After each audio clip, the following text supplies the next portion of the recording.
नमस्कार. वैदिक विश्व या यूट्यूब चॅनेलवर आपले सहर्ष स्वागत आहे. वैदिक सणांचे योग रहस्य भाग 26. आषाढ आणि दशहरा.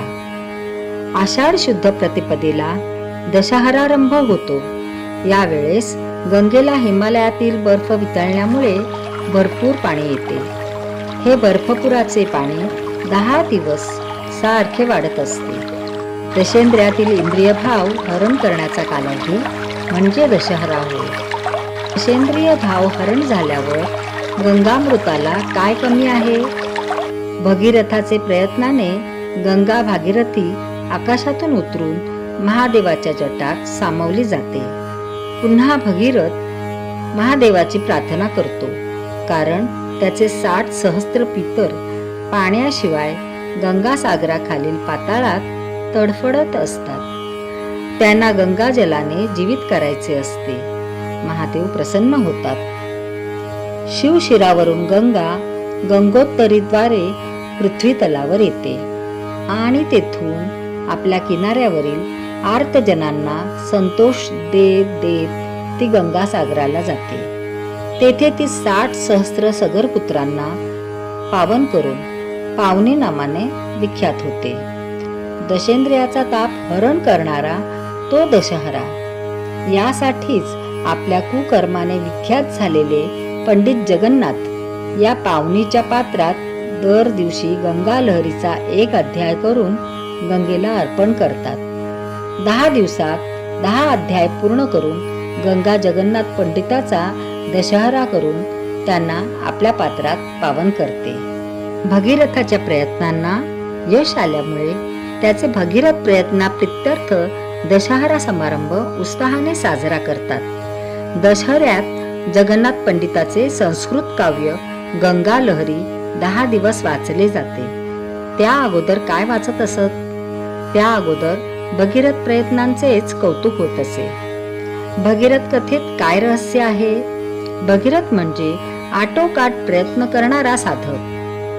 त्याचे पितर सगर आपतत्वाचे साधक, परंतु आपला निहित धर्म सोडून ते वायुतत्वाची साधना करायला लागले. 60 सहस्त्र सगर राजाची मुले आकाशात उडून प्रजाजनांना त्रास देत असत असे कथेत लिहिले आहे.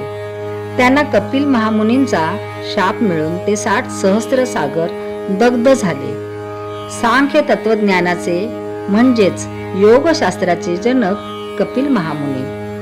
त्यांचा शाप म्हणजे योग मार्गातील साधना योग्य न केल्याने उत्पन्न झालेला प्रखर शरीर दाह होय. प्रत्येक साधकाचे शरीराचा असा दाह होतोच हे आपण मागे पाहिलेच आहे. राधेच्या अंगाचा असाच दाह होत होता.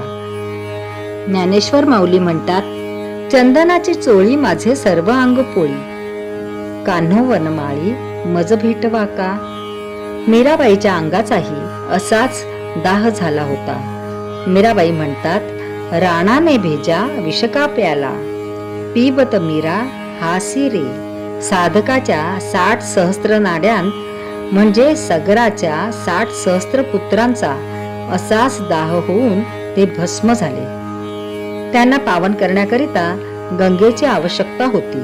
षण्मुखी मुद्रा केल्याने ब्रह्मरंध्रांतून अमृत प्रवाह स्त्रवतो.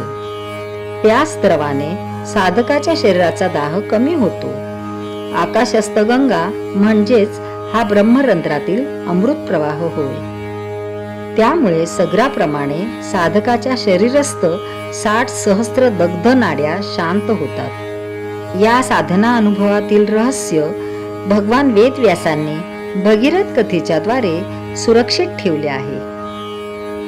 ज्या कोणा साधकाला असल्या दाहाची कल्पना असेल आणि तो दाह शांत करण्याकरिता ज्याने षण्मुखी मुद्रा सफल केली असेल, त्या महान साधकाला या भगीरथ कथेतील रहस्य समजल्याशिवाय राहणार नाही. इतरांकरिता मात्र ती कथाच आहे. काही इतिहासकार या कथेतून भगीरथाला एक महान इंजिनियर बनवून त्याने गंगेचा तिबेटातील ओघ वळवून भारतात आणला असे संशोधन करतात. आपापल्या कल्पनेप्रमाणे ही संशोधने आहेत, पण साधना मार्गात केवळ कल्पना न वाव नाही, तेथे प्रखर प्रयत्न आहेत. आणि प्रयत्नांती सुख देणारा फलप्रसाद आहे. असा हा दशहरा ग्रीष्माचे शेवटच्या चरणात साधक रूपी भीष्माला पावन करतो. आणि आता भीष्म आपल्या शरपंजरी देह सोडून स्वर्गाला चालते होतात. ऋतू भीष्म ग्रीष्मांचा देहपात दशहरा समाप्तीतच होतो. भारतातील प्राचीन योग साधनेच्या प्रसारासाठी या चॅनलची निर्मिती करण्यात आलेली आहे. माहिती आवडल्यास चॅनल सबस्क्राईब करा, इतरांना शेअर करा. पुन्हा भेटूया पुढील भागात. धन्यवाद.